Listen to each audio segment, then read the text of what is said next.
26,000 চাকরি প্রার্থীদের জন্য খুশির খবর। সুপ্রিম কোর্টে তাদের মিলেছে স্বস্তির খবর। 16ই জুলাই পর্যন্ত কারো চাকরি যাবে না এবং তাদের বেতনও ফেরত দিতে হবে না, এমনটাই নির্দেশ দিয়েছে আজকের আদালতে।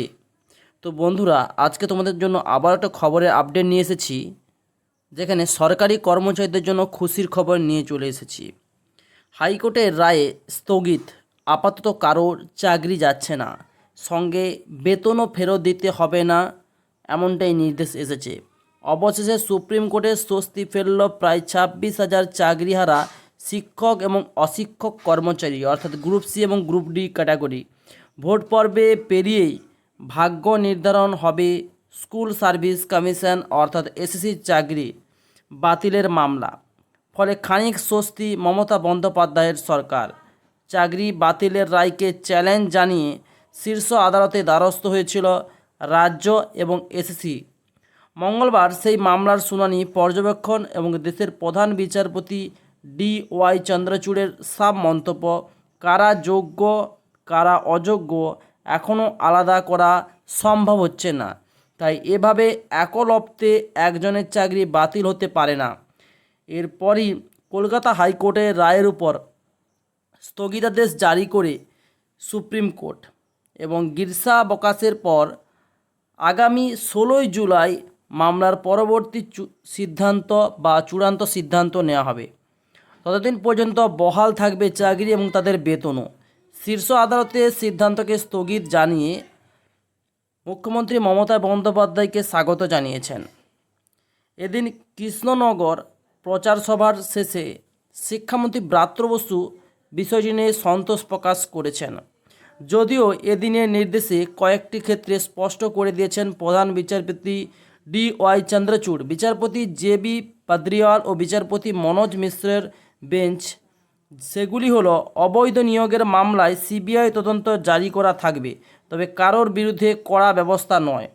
অতিরিক্ত পদ এবং সুপার নিউমেরিক পোস্ট তৈরির জন্য দায়ী ব্যক্তিদের হেফাজতে নিয়ে তদন্ত করতে পারবেন না CBI। তার পাশাপাশি সুপ্রিম কোর্টের চূড়ান্ত নির্দেশে যারা অযোগ্য বলে প্রমাণ হবে 7ই মে 2024 পাওয়া বেতনের টাকা তাদের ফেরত দিতে হবে রাজ্য সরকারকে। চাকরি যাবে এবং চাকরিহারাদের এও মুচলেকা দিতে হবে যে চূড়ান্ত শুনানিতে ভাগ্য নির্ধারণের পর অবৈধ নিয়োগকারীরা টাকা ফেরত দিতে হবে। কিন্তু প্রায় 4 ঘন্টা শুনানি শেষে রয়ে গেল সেই একই প্রশ্ন, যেখানে 2016 সালের নিয়োগ প্রক্রিয়ায় নবম দশম এবং শ্রেণীর যে শিক্ষক এবং সহকারী শিক্ষক এবং গ্রুপ সি গ্রুপ ডির মতো অশিক্ষক কর্মচারীর পদে কারা যোগ্যতায় চাকরি পেয়েছেন আর কারা অবৈধভাবে। কলকাতা হাইকোর্টের রায় অনুযায়ী সিবিআইয়ের হিসাব ওএমআর শিটে কারচুপি করে চাকরি পেয়েছেন প্রায় 8,163 জন। যদিও এদিন সুপ্রিম কোর্টের স্কুল সার্ভিস কমিশনের বক্তব্য, অবৈধ নিয়োগের অভিযোগের মাত্র হয়েছিল 6,130 জন। তারই মধ্যে 2022 সালে মে মাসে অতিরিক্ত 6,881টি পদ তৈরির সিদ্ধান্ত নিয়েছিল রাজ্যের মন্ত্রিসভা। এতদিন পর কেন এই সিদ্ধান্ত, কেনই বা ওএমআর শিটে স্ক্যান্ড কপি নেই স্কুল সার্ভিস কমিশনের কাছে, এমনটাই প্রশ্ন। কেন সঠিক টেন্ডার বরাদ দেওয়া হয়নি এবং ওএমআর শিট তৈরির শুনানিতে এই প্রশ্নগুলি তোলেন দেশের প্রধান বিচারপতি এবং মন্তব্য করেন, এ তো দেখছি সিস্টেমেটিক ফ্রড।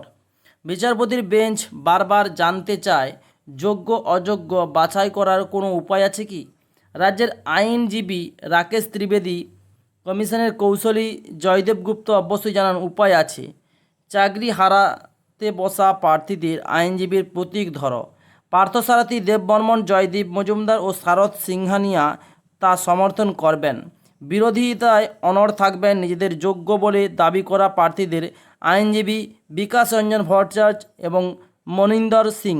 কিন্তু প্রধান বিচারপতি জানিয়েছেন, সবার আগে যোগ্য অযোগ্য বাছাই করতে হবে, তারপরেই হবে চূড়ান্ত সেই সিদ্ধান্ত, যার উপর বিচার করে কাদের চাকরি থাকবে এবং কাদের চাকরি ছাঁটাই যাবে তা নির্ধারণ করা হবে। তো বন্ধুরা, আজকের এই খবরটি কেমন লাগলো সেটা কমেন্টস বক্সে অবশ্যই কমেন্টস করে জানাবেন। 26,000 চাকরি প্রার্থীদের জন্য খুবই সুখবর, কারণ এই মুহূর্তে তাদের চাকরি আপাতত যাচ্ছে না। ওকে, সো আজকের ভিডিও ভালো লাগলে ভিডিওতে অবশ্যই লাইক করবেন, চ্যানেলটিকে সাবস্ক্রাইব করবেন, পাশাপাশি বেল ঘন্টাকে প্রেস করে দেবেন এমন লেটেস্ট ভিডিও সবার প্রথম দেখার জন্য। তো thanks for watching my video.